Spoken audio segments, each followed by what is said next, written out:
Hi, welcome back to my channel. In this video, you're going to learn about how to express each equation in exponential form. And then the next one is exponential form to logarithmic form. Okay, but let's do this one first.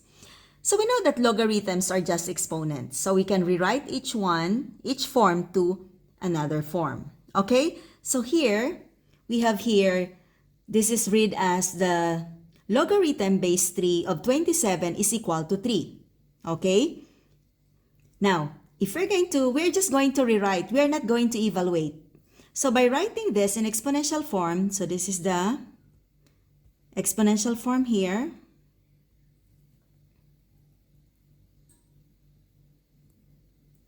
Okay. So take note, this base here, that would be the base here. And then the answer here, that would be the exponent. Okay, and this number 27, that would be the result. If you're going to perform 3 cubed, that is equal to 27 because 3 times 3 times 3 is 27. So this is now the exponential form. Okay?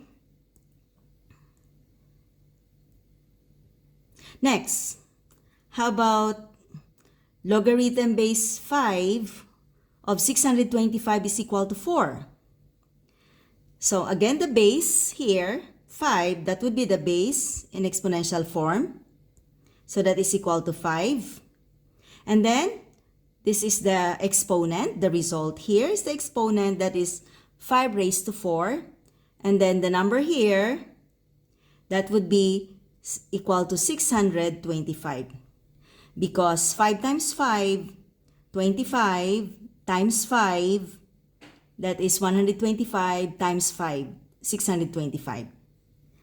Okay, here we have the logarithm base 2 of 1 over 16 is equal to negative 4. So the base here is 2 and the exponent is negative 4. This is always the exponent and that would be equal to 1 over 16. Okay? Next, we have here logarithm base 2 of 1 over 32 is equal to negative 5. Do you want to try it? You can just pause the video and do it yourself, then check. So the base now is 2. This is the base. And then the exponent is negative 5. And that would be equal to 1 over 32. Okay, here, logarithm base 10 of 10,000 is equal to 4. Usually, if it's 10, if there is no base here, understood that's 10. Pag 10, usually hindi na nilalagay. Okay, or pwedeng lagyan, pwedeng hindi. But understood na pag wala, it means 10. So the base is 10. And then the exponent is 4, that is equal to 10,000. Okay, so ganun lang kadali how to change this logarithmic form to exponential form.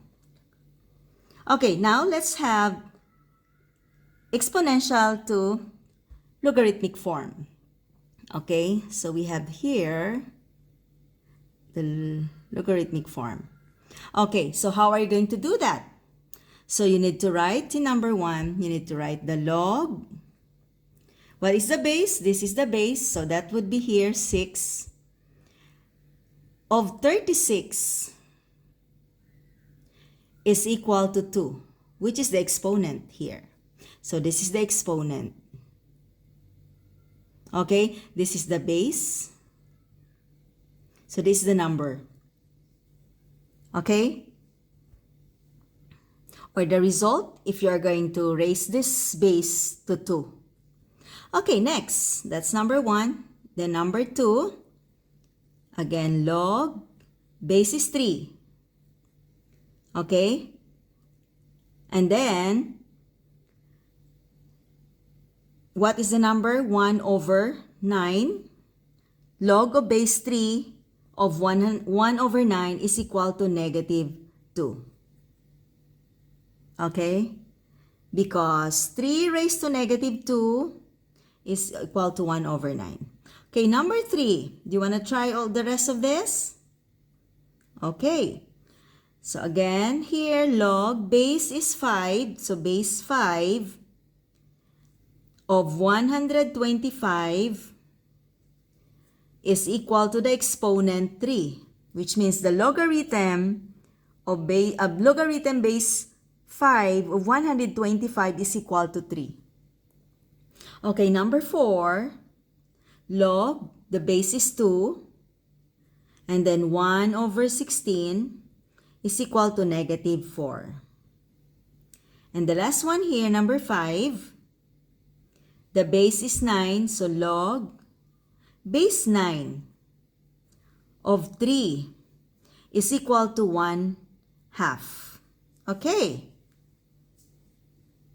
That's how you're going to change exponential form to logarithmic form. That's all for this video, and see you in the next one about evaluating and solving logarithmic equations. Bye!